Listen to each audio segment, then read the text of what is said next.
공무원 시험 더 빠르게 합격하는 5가지 비밀의 저자 공시청입니다. 문학, 비문학 인강을 다 듣느라 시간을 썼는데도 국어 공부하는 게 막막하신가요? 그렇다면 시험 전날에도 똑같이 막막할 수 있습니다.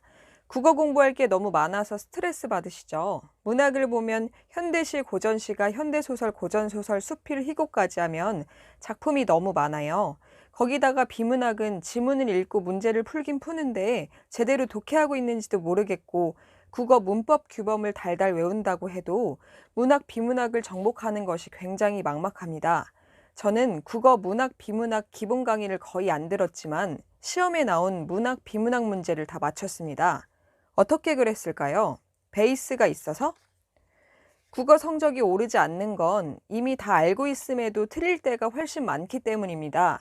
이미 인강 듣고 배웠던 작품임에도 불구하고 문제도 풀어보고 해설지 보고 넘어갔음에도 불구하고 문제가 조금만 다르게 나오면 알고 있던 시라도 소설이라도 비문학 지문이라도 다 틀리잖아요.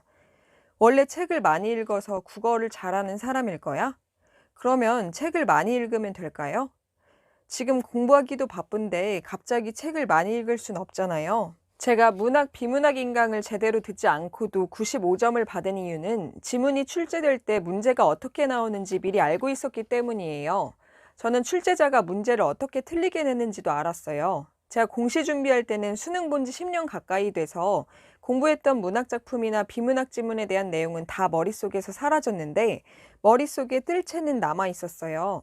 예를 들어 볼게요. 지금 이 질문에 대답하지 못하면 내가 정말 국어 공부를 제대로 하고 있는 게 맞는지 고민해 보셔야 됩니다. 시의 주제가 한마디로 뭔가요? 시를 분석하는 기준을 5개 정도 바로 말할 수 있나요? 시를 분석하기 위해 파악하는 내용들이 정말 문제 포인트로 나오나요? 지금 제가 드리는 이 질문에 바로 답을 하지 못하시거나 머릿속에 시를 분석하는 틀이 떠오르지 않는다면 내가 시를 제대로 공부했나? 라고 고민해 보셔야 돼요. 중고등학교 때부터 국어교과서에서 시를 받고 선생님 강의도 듣고 기출문제집을 풀고 남들 하는 거 다 해봤는데 지금 머릿속에 시를 분석하는 뜰채가 확실히 있으세요? 시는 어떤 거라서 어떤 문제가 나올 거야 라고 시를 읽으면 머릿속에서 문제 포인트를 떠내는 뜰채, 나만의 기준이 있으신가요? 국어 성적을 올리기 위해서는 3가지 뜰채가 있어야 합니다. 첫 번째 뜰채는 지문 분석을 능동적으로 할 수 있는 기준입니다. 예를 들어 저는 시를 분석하는 저만의 뜰채가 있어요. 시의 주제는 정서, 감정이기 때문에 저는 감정을 파악하기 위한 5가지 기준을 시를 읽으면서 체크합니다. 감정은 어떨 때 생기죠? 어떤 상황에 있을 때, 어떤 소재를 보고 화자의 말투나 태도, 거리감을 통해서 감정이 구체적으로 드러납니다. 그리고 시에서 정서를 어떤 표현법이나 이미지로 두드러지게 그려냈는지 체크하면 돼요. 이렇게 지문을 분석하는 저의 기준을 미리 세워놓고 지문을 읽으면 종합적으로 머릿속에 떠올리는 방식으로 공부했습니다. 스스로 지문을 분석하는 뜰채를 가지고 내가 제대로 문제화되는 내용을 건져냈는지 선생님의 설명이나 해설지와 비교하면서 저의 기준을 더 정교하게 다듬어 갔습니다. 그런데 이거면 끝일까요? 자기가 능동적으로 잘 분석하기만 하면 정답을 잘 맞힐 수 있을까요? 아니죠. 우리 이미 내용을 아는 시도 엄청 여러 번 본 시도 막상 문제 풀어보면 틀릴 때 많잖아요. 일타 강사님이 이미 한 번 다 해석해준 시인데도 해설지를 보고 이해하고 넘어간 시였음에도 혼자 문제를 풀어보면 틀릴 때가 있습니다. 두 번째로 중요한 건 선지를 분석하는 뜰채입니다. 선지를 읽고 여기 선지에서 말하는 개념과 시에 있는 지문에서 말하는 내용의 포함 관계를 따질 수 있어야 돼요. 예를 들어 나 시와는 달리 가시는 기대감을 드러내고 있다라는 선지가 있어요. 그런데 이 기대감이 어느 정도까지 표현을 해야 기대감인지 기대감이라는 단어에 대한 구체적인 판단 기준이 있어야 돼요. 똑같이 누구를 기다리고 있는 상황에도 기대감이 있을 수도 있고 없을 수도 있어요. 자, 누가 죽었어요? 그런데 기다린다고 해요. 그냥 허망하게 삶을 체념하면서 기다리고 있다고 하면 기대감이 느껴지시나요? 자, 근데 똑같이 또 누가 죽었어요? 그런데 다음 생에서 다시 만날 날을 기다린다고 표현해요. 그러면 기대감이 느껴진다고 할 수 있나요? 독해를 하고 문제를 푼다는 건 어떤 단어, 개념에 대한 구체화의 정도를 판단할 수 있는지 확인하는 일이에요. 한마디로 사실 모든 국어 문제는 개념 싸움입니다. 예를 들어서 우리가 강아지라는 개념을 알고 있다면 하얀 강아지가 와도 검은 강아지가 와도 누런 강아지가 와도 색깔에 상관없이 소형 강아지, 중형 강아지, 대형 강아지, 크기에 상관없이 외국 종이든 한국 종이든 품종에 상관없이 이게 강아지라는 걸 알잖아요.